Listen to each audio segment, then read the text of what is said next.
అందరికీ నమస్తే. ఇక ఒక కీలకమైనటువంటి అంశాన్ని మనం ఇప్పుడు చర్చించుకోబోతా ఉన్నాం. హద్దులు దాటుతున్నటువంటి ఆర్ఎంపీ వైద్యులు వైద్యులు అంటే చాలా సెన్సిటివ్ విషయం అన్నమాట. ఇది చాలా సున్నితమైనటువంటి విషయం. అందరూ ఆర్ఎంపీల గురించి వెళ్ళి మాట్లాడతలేము, కొంతమంది మాత్రమే, కేవలం కొందరు ఆర్ఎంపీల గురించి మాట్లాడుతా ఉన్నాం. ఇక ప్రధానంగా ఆర్ఎంపీ వైద్యం అంటే కేవలం పేద మధ్యతరగతి వాళ్ళకి సంబంధించినటువంటి అంశం. ఇది ఊళ్ళల్లో ముఖ్యంగా ఊర్లలో కేవలం పేద మధ్యతరగతి వాళ్ళు మాత్రమే ఇగో ఈ ఆర్ఎంపీ వైద్యుల్ని ఆశ్రయిస్తా ఉంటారు. ఆర్ఎంపీ గానీ పిఎంపీ గానీ. ఎందుకనంటే ఆర్ఎంపీ పిఎంపీని దాటుకొని మనం ఎంబీబీఎస్ దగ్గరికి వెళ్తే ఎక్కువగా పైసలు కావాలి. పైసలు మన దగ్గర ఉండవు కాబట్టి, పేదల దగ్గర పైసలు ఉండవు కాబట్టి ఆర్ఎంపీని ఆశ్రయిస్తే ఎంతో మంది ఆర్ఎంపీలు వారి పరిధిని దాటి, వారి హద్దులు దాటి ఇక డోసులు ఇష్టానుసారంగా వాళ్ళ ఇష్టం, కడుపు నొప్పి వస్తాయో తలకాయ అలా. అంటే ఇది ఎందుకు అయిపోయింది అంటే ఒక్క గ్రామంలో గాని మండలంలో గాని ఓ 5 మందో 6 మందో డాక్టర్లు ఉంటే ఇగో ఈయన ఇచ్చేటటువంటి ఏదో ఒక డాక్టరు ఇచ్చేటటువంటి మందుల వలన ఇంజక్షన్ల వలన తగ్గిపోతే ఇగో నా దగ్గరికే ఎక్కువ మంది వస్తారు పేషెంట్లు అనేది అది ఆ కోణాన్ని దృష్టిలో పెట్టుకొని ఎక్కువ డోసులు ఇచ్చేస్తా ఉన్నారు. ఒక బిజినెస్ లా చేస్తున్నారు. ఒక బిజినెస్ లాగా. అందరిని మాత్రం కొందరు మాత్రమే. మళ్ళీ ఒకసారి చెప్తా ఉన్నాం. ఎందుకనంటే ఈ 5-6 మందిలో ఒక ఆయన ఎక్కువ డోస్ ఇస్తే అంటే ఆ కంపెనీ వాడాల్సిన దానికంటే ఎక్కువ కంపెనీ వాడితే అప్పుడు తగ్గిపోద్ది. డోస్ ఎక్కువ అవుతుంది కాబట్టి తగ్గిపోతే ఎక్కువ మంది కూడా ఆ డాక్టర్ దగ్గరికి వెళ్తేనే తగ్గుతుంది, ఆ డాక్టర్ దగ్గరికి వెళ్తేనే తగ్గుతుంది. మనం చూడండి, ఇప్పుడు ఎవరైనా ముసలోళ్ళని కానీ లేకపోతే ఎవరైనా అలవాటు అయిన వాళ్ళని పెద్ద ఆసుపత్రికి తీసుకొని పోతే నాకు ఇడికి వచ్చినా తగ్గలేదు కానీ మా ఊర్లో డాక్టరు నా చేయి పట్టుకున్నా, నా ఇంజక్షన్ వేసినా, ఆయన ఒక చిన్న గోలు ఇచ్చినా తగ్గిపోదు అనేటటువంటి భ్రమలో ఉంటే భ్రమని కూడా చెప్పం.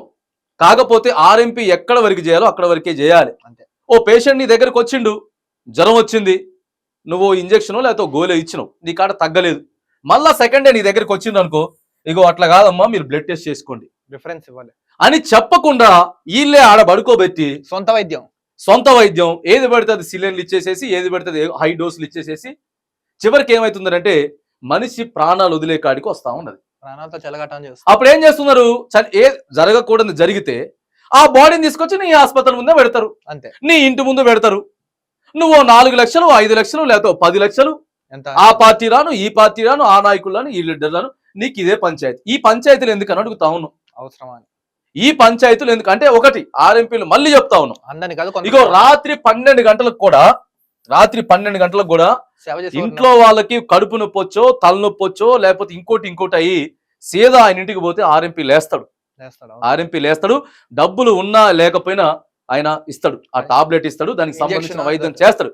కానీ కొంతమంది మాత్రం ఇగో మేము ఫేమస్ కావాలి, మా గురించే ఎక్కువ మంది మాట్లాడుకోవాలి, అందరు మా దగ్గరికి రావాలని చెప్పి ఏ కంపెనీ పడితే ఆ కంపెనీ మందులు వాడేయడం, ఇగో ఇచ్చేయడం జరుగుతూ ఉన్నది.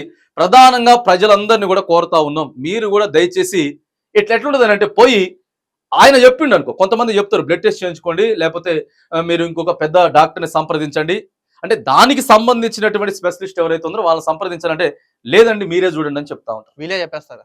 ప్రాణాలు పోయిన తర్వాత అరే మా డాక్టర్ మాకు చక్కగా చెప్పలేదు, లేకపోతే ఇక లబో దిబో అనుకుంటా ఏడో ఒక్కడ అప్పో సప్పో చేసేటైనా సరే ఇగో పైసలు తీసుకొచ్చి కాపాడుకునేటోళ్ళం, బ్రతికించుకునేటోళ్ళం. అంటే ప్రజలకు ఒక అవగాహన ఉండాలి. ఫస్ట్ ఆఫ్ ఆల్ ప్రజలకి అవగాహన ఉండాలి, ఆర్ఎంపీలు కూడా అవగాహన తెచ్చేటట్టు విధం చేయాలి. రైట్, మేము చూడం, మీరు పోండి పెద్ద ఆసుపత్రికి పోయి చూపించుకోండి. ఎందుకంటే ప్రజలు కూడా ఆలోచించాలా, ఇగో పైసలు ఉంటాయా లేవా అనేది సెకండరీ. అప్పు చేసైనా సరే మంచి వైద్యం చేయించుకోవాలి. బతుకుంటేనే కదా ఏమైనా చేయొచ్చు. బతుకుంటే మనం పైసలు సంపాదించుకోగలుగుతాం, ఏమైనా చేయగలుగుతాం. కానీ మనిషి ప్రాణాలు పోయిన తర్వాత అందుకే మళ్ళొకసారి చెప్తా ఉన్నాం, డిఎంహెచ్ఓలు ఎక్కడ జిల్లాకి సంబంధించినటువంటి ప్రధానంగా డిస్ట్రిక్ట్ మెడికల్ హెల్త్ ఆఫీసర్లు ఎవరైతే ఉన్నారో ఇగో ఉన్నటువంటి ఎవరెవరికైతే మరి మీరు ఆర్ఎంపీలుగా సెలెక్ట్ చేస్తా ఉన్నారో వాళ్ళందరికీ స్ట్రిక్ట్ గా వార్నింగ్లు ఇవ్వండి. ఆ తర్వాత వచ్చేసేసి ల్యాబ్స్ ఉంటాయి, ల్యాబ్ టెక్నీషియన్స్ ఊళ్ళల్లో ల్యాబ్స్ ఉంటాయి. ఆ ల్యాబ్ టెక్నీషియన్ కూడా ఎట్లుంటది అంటే ఆ టెక్నీషియన్ దగ్గరికి పోతేనేమో ఒకటి ఉంటది, ఏది ఆ ఇచ్చిన రిపోర్టు, దాన్ని బట్టి ఆర్ఎంపీ ఇస్తాడు. ఆడికెళ్ళి పెద్ద ఆసుపత్రికి పోతే రిపోర్ట్ వేరే ఉంటుంది అక్కడ. అంటే ఈ టెక్నీషియన్ నిజమైన టెక్నీషియనేనా, లేకపోతే ఈయన వాడేటటువంటి మిషనరీ కానీ లేకపోతే ఈక్విప్మెంట్స్ కానీ అవన్నీ నిజమైనయేనా?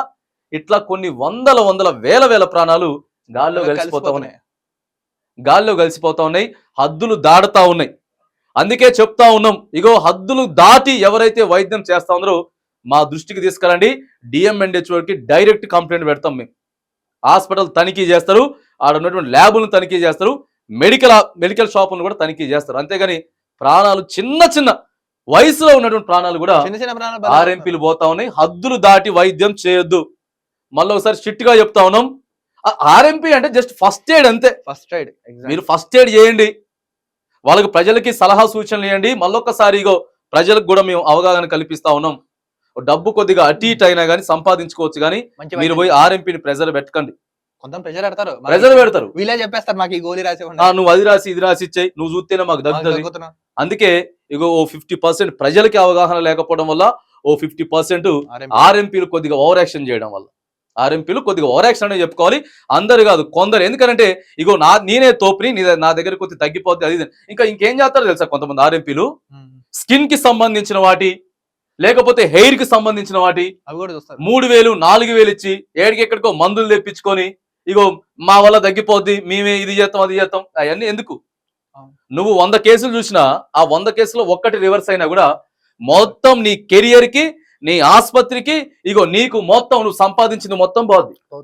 అందుకే ఆర్ఎంపీ ఏం వరకు చేయాలి, ఎంత వరకు చేయాలి అనేటటువంటిదే చేయండి. ఓ పక్క ప్రజలు కూడా అవగాహన తీసుకోండి.